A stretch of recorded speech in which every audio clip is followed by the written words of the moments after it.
සුබ දවසක් හැමෝටම යුවතිට එපිසෝඩ් channel එකට ගොඩක් ආදරෙන් ඔයාලා හැමෝම පිළිගන්නවා. ඉතින් ගොඩක් දවසකින් ඔන්න ආඩ සුදු වෙන ක්‍රමයක් අරගෙන ආවා. සුදු වෙනවා කිව්වහම මේක බ්ලීචින් ගෑවා වගේ සුදු වෙන ක්‍රමයක් නෙමෙයි. සම පැහැපත් කරගන්න පුළුවන් හොඳ ක්‍රමයක්. අපි යමු වීඩියෝ එකට. ඉතින් මම මේකේ ක්‍රම දෙකක්ම ඔයාලට කියලා දෙනවා. ඉතින් සම්පූර්ණ වීඩියෝ එකම බලන්න.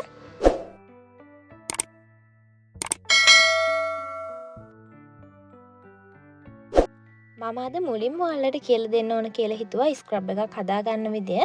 මේ ස්ක්‍රබ් එක ඔයාලට ෆේස් එකට විතරක් නෙමෙයි ඔයාගේ බොඩි එකටත් පාවිච්චි කරන්න පුළුවන්. ඉතින් ඉරව්වට පිච්චිලා නම් ඒ වගේම ගොඩක් සම අඳුරු වෙලා නම් ඔයාගේ මැරුණු සම ගොඩක් එකතු වෙලා තියෙනවා නම් අනිවාර්යයෙන්ම මේ ස්ක්‍රබ් එක පාවිච්චි කරන්න. දුඹුරු සිනි තේ හැඳේ 1/2යි. ඒ වගේම කෝෆි තේ හැඳේ 1/2යි. පොල් තෙල් එකතු කරගන්නවා. ඔයාලට පොල් තෙල් වෙනුවට ඔලිව් ඔයිල් ඒ වගේම නැත්තම් වෙන ඔයිල් වර්ගයක් පාවිච්චි කරන්න පුළුවන්. මේ විදිහට ඔයිල් එක එකතු කරලා මේ වගේ හොඳට මිශ්‍ර කරගන්න. හැබැයි පොල් තෙල් එකතු කරගන්න එක ගොඩක් හොඳයි. පොල් තෙල් වලින් අපේ සම පිරිසිදු වෙනවා. ඉතින් පොල් තෙල් මේ විදිහට එකතු කරලා හොඳට කලවම් කරගන්න. මේකේ එකතු කරලා තියෙන බ්‍රවුන් sugar කියන්නේ අපිට හොඳ එක්ස්ෆෝලියේටර් එකක්. ඔයාලට පුළුවන් අපේ ස්කින් එක හොඳට මැරුණු සම ඉවත් කරගන්න මේ විදිහට මේ ස්ක්‍රබ් එක හදලා. ඉතින් ස්ක්‍රබ් එකකට ගොඩක් මුදලක් වැය කරන්න ඕනේ නැහැ. මේ විදිහට හදාගෙන ඔයාලට කල් තියා ගන්න උනත් පුළුවන්. ඉතින් ඔන්න ස්ක්‍රබ් එක හදාගෙන ඉවරයි. ඊළඟට අපි පැක් එක හදාගමු. පැක් එක හදාගන්නත් ගොඩක් දේවල් අවශ්‍ය වෙන්නේ නැහැ. කොෆි තේ හැඳි 1/2යි. ඒ වගේම මම ගෙදර යන ගන්න කහ පින්ච් එකක් වගේ එකතු කරගන්නවා. ඔයාට කස්තුරි කහ උනත් මේකට පාවිච්චි කරන්න පුළුවන්. අද මං ගාව කස්තුරි කහ නැහැ. එහෙනම් මං සාමාන්‍ය උයන ගන්න කහ පාවිච්චි කරා.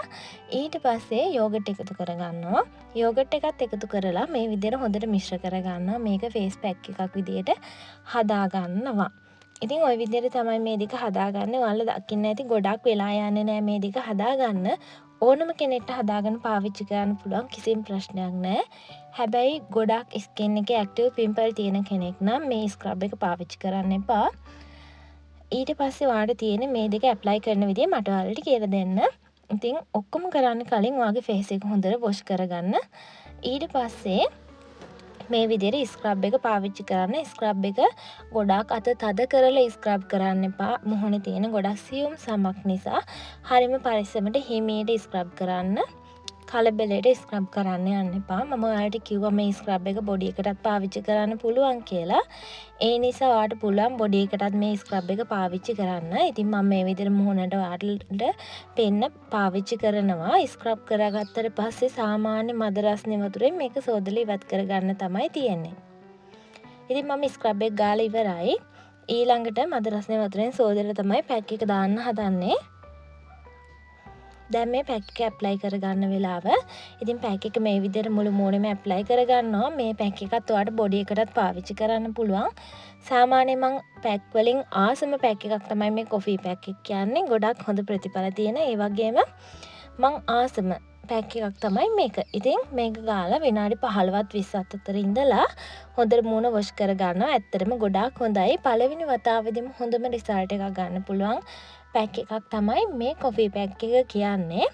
ඒ වගේම තමයි මේ ස්ක්‍රබ් එක සතියකට දවස් 2ක් කරපුවාම හොඳටම ඇති. ඉතින් ඔයා try කරලා බලන්න. මේ වගේ වීඩියෝ එකකින් ආයෙත් අපි හම්බෙමු.